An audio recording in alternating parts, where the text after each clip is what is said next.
Hey, everybody, welcome to Breakfast All Day. Alonso here, who has not seen Chick Fight, but lucky for you, Matt and Christy have. So they're going to tell you all you need to know about it. This might be the worst movie of the year. Oh, no. Ooh, coming in hot. Put it out there. No, Okay. no. If not this, then what? Please tell me. Well, Name names. I can't because I forget the really shitty ones. I kind of like this movie. All right. Well, you can defend it in a moment. I'm going to describe it real fast. So Malin Åkerman lives somewhere in Florida. She is single. She's having a terrible day and everything's falling apart in her life. And you know from the very beginning that everything is falling apart in her life because she goes to the bathroom and when she's sitting on the toilet, there's no toilet paper. So this is the kind of movie where like that's wacky, raunchy shorthand. Oh no, she's pooping and there's no toilet paper. Wow. And so she goes to work. Her car gets towed. Her coffee shop that she owns is flailing. Everything is going wrong at once. And her best friend, who is a lesbian cop, says, "Okay, I'm going to take you someplace, and it's a secret, but I trust you. It's going to make your life so much better. It's going to change everything for you. It is an underground female fight club. It's a fight club where they fight. And it's some industrial building. And Fortune Femster is the woman who runs everything. And supposedly it is this great place to release your aggressions and face your fears. And it very lightly toys with the notion of like the female empowerment, but it's written and directed by men who apparently have not met a whole lot of women in their lives. Although the director has all kinds of gratuitous cutaways to his wife, his real life wife, who is the bartender. Matt, did you realize this? That the pretty French bartender is his wife. Does that make sense now? That does make sense. I mean, she's lovely, but we don't need to see her react to everything. And so Alec Baldwin becomes Malin Åkerman's trainer. One of the many cliches in this movie is that he's washed up and a drunk, and she has to drag him out of the bar and beg him to train her because for totally arbitrary reasons, for plot contrivances, she is set to fight what the hell is her name? Bella Thorne. Thank you. Bella Thorne is like the reigning badass at the underground female fight club. And she's 20 years younger than Malin Åkerman. And Malin Åkerman, for totally contrived reasons, must face this person.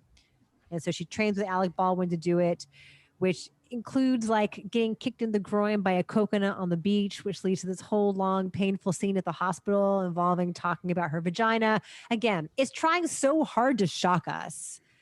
And it's so superficial in terms of like the female empowerment stuff, but it's not funny. It looks like crap.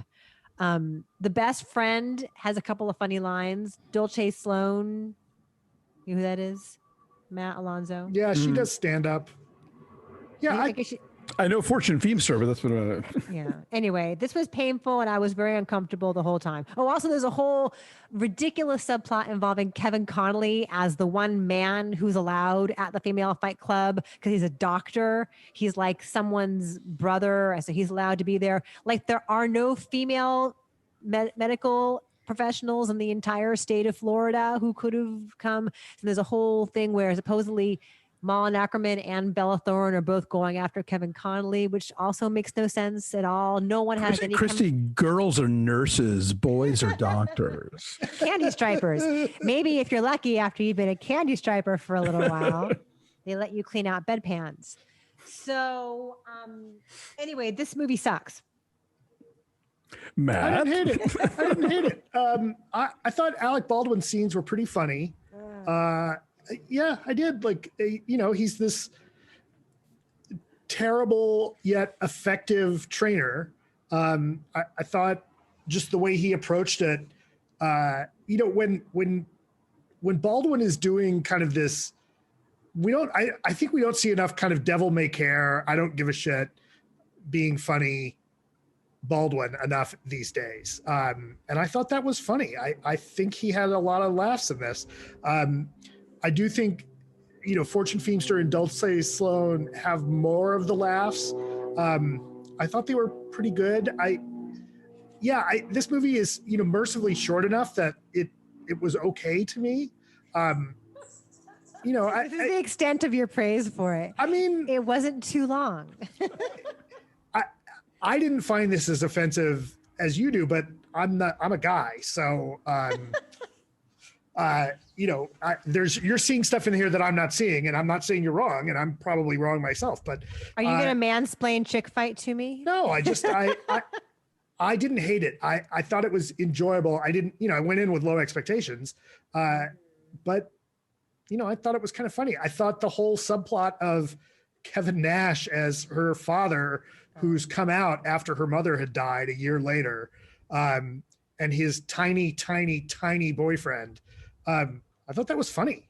Yeah, Kevin Nash is former wrestler. Yeah, he's like 6'10" and burly, has a very deep voice. And Alec Mappa is his. Oh God. Is his diminutive Asian boyfriend, and that just felt like cringy, fringy gay sex, like trying to, again, I think so much here tries to shock us, either in terms of content or in terms of like the look of it. So over and over and over again, you have the boxing movie cliches of like, the punching and the kicking and like the sweat and the spit and everything flying in slow motion, and then falling in slow motion to the ground with a thud. But I think they're trying to shock us by showing women doing this to each other. And like the gay sex jokes are also supposedly shocking. Dulce Sloan has a couple of funny jokes about cunnilingus that made me laugh a little bit. I didn't feel like it was trying to shock me. I thought it was just, I actually thought it was just with the way it was dealing with the queer relationships. It was so matter of fact about it that I felt like it was a laughing with, not laughing at. Mm-hmm. I could be wrong about, and I liked the slow-mo in the fight scenes. I thought that worked. It has been done before. Elsewhere. Well, sure. And so much better. There are so many boxing. So everything we saw in Mank. I mean. That's done well. There's craft there. Are you really going to compare Chick Fight to Mank on the show today? That's maybe. A bold move on your part. Maybe. How raging bull is this? Oh very. It's actually very. And it's Fight Club too. It's also if you remember the rundown and the way they would the actual impacts of the fights that they would do. They would slow down and zoom in on in the rundown, which is I think Peter Berg directed that. That's what this made me think of. Yeah, there's the speed ramping. There's like the slowing down and then speeding up of the. Anyway, it's not funny and it's not inspiring, and no one feels like a real person. And Malin Åkerman keeps making bad choices between this and Friendsgiving. And she's a producer on this too. Like, I don't know what drew her to this to want to be involved with this material. Hey, she's got to do something between seasons of Billions, Anyway, I'm saying 0.5. 0.5 because I think I maybe laughed once at one of Dulce Sloan's jokes. I'm giving it a 5.5. I'm not saying that this is great, but I'm not saying it's a waste of time either. Like I don't regret watching it. I very much regret watching it. Okay, so our number is a 3. Our number is a 3. And I think this is out theatrically. Please don't expose yourself to viruses and people for Chick Fight. In general, but certainly not for this one. All right. Thanks for watching, everybody. Like this video, subscribe to our YouTube channel, follow us on social media at BeFastAllDay, and please visit our Patreon page at patreon.com/BeFastAllDay. We got tons going on over there, going full tilt boogie with The Mandalorian. Season 2 has started, wrapping up Seduced, the second NXIVM documentary, and getting very close to the deadline for our votes for which non-007 Sean Connery classic will we be reviewing later this month. Members get to vote, so make that happen at patreon.com/BeFastAllDay. Thanks for watching. We'll see you guys next time. Bye.